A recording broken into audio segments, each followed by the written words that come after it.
If you are like most couples, you have had a fight even this week.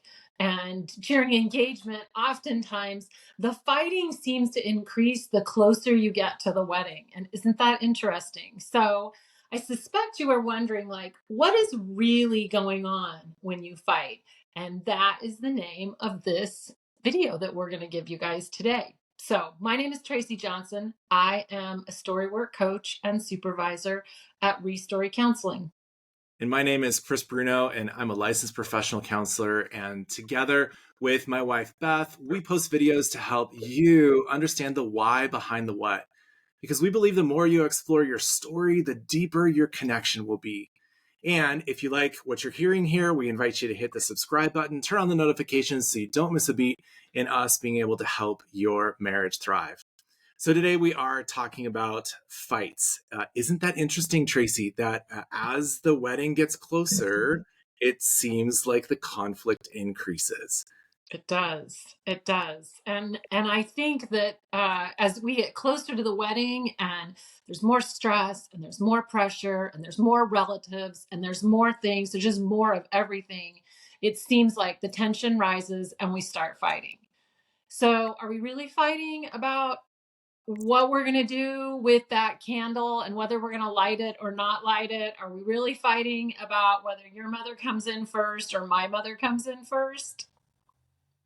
Probably not. Probably not. Probably not. I think the reality that we recognize, even as we say those things, is that it's not about those things. And one of the things we often say in Thrive is the issue on the table is not actually the issue on the table. Right. The thing that's presenting itself, the candle, the mother, who's ushering, like those kinds of things, that's not actually the issue.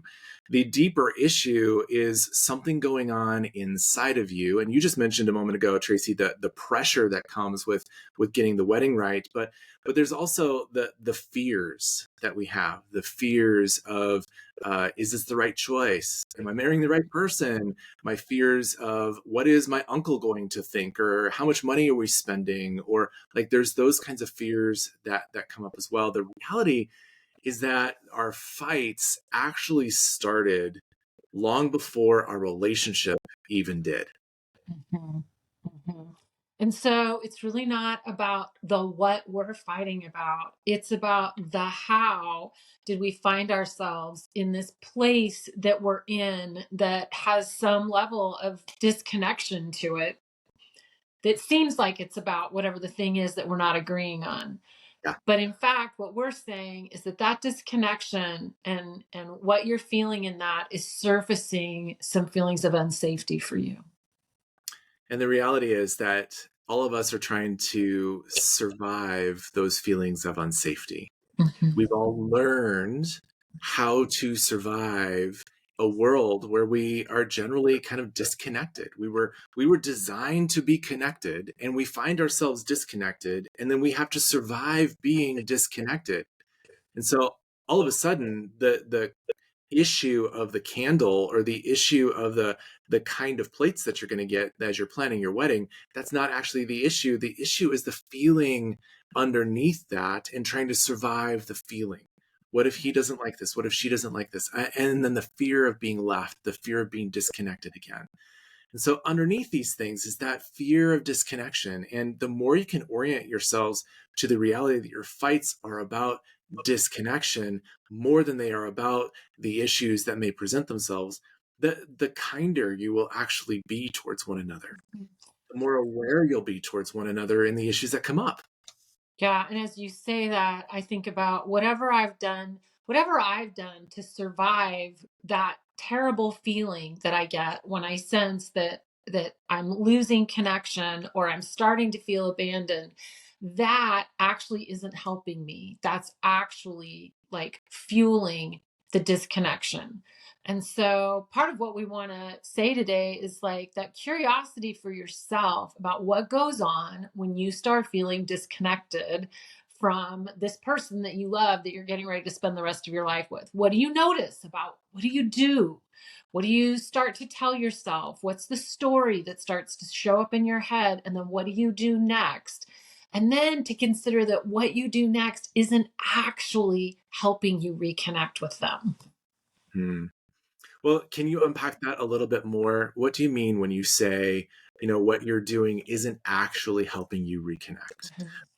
So it makes me think about a lot. And for most couples, we've got somebody who, when they're feeling that sense of disconnection, their impulse is to work harder to try and get reconnected. And so you've got kind of this almost clamoring energy, is what we call it. It's like, I got to get you back. I got to get you back. And so you're sort of chasing after. And inevitably, the other spouse probably is more like, I need some space. Like, I just need to back up. I just need to figure out what's going on here, and I need some space from you. And so in that scenario, every movement that the clamoring person is making to try and reestablish connection is actually repelling their spouse who needs the space, and we're off. The fight is off and going, right? And there's certainly variations on that, but that would just be like one example. Like if when I was a kid and there was disconnection, I felt like it was always my job. I had to be the one.